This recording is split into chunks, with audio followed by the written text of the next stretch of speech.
Now, the first thing we're going to do is claim our extended Shopify trial, which gives you 3 days free, followed by an additional 3 months for just $1 per month. This gives you plenty of time to build your entire store and make your first sales before committing to the full monthly subscription. To claim that offer, simply go to the link on screen or scroll down to the video description and click on the first link you find there. This link will take you to the correct sign-up page where you can claim that offer. All right, so once you're on this page, simply sign up by typing in your email right here and continue. Then choose your password and click on Create Shopify Account.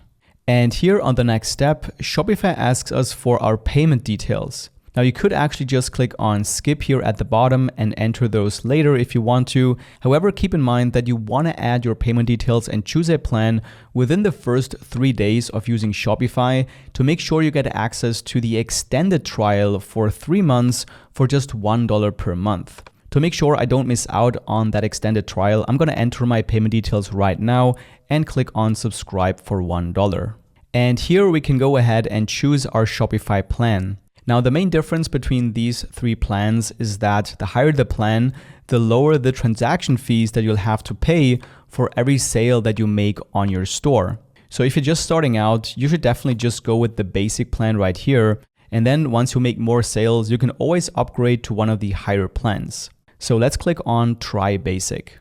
And here you want to simply enter your business address, or if you don't have a business just yet, you can also enter your personal address. And then click on Continue.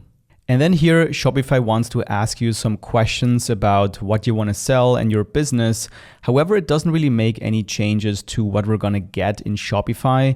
So let's save some time and click on Skip right here at the bottom.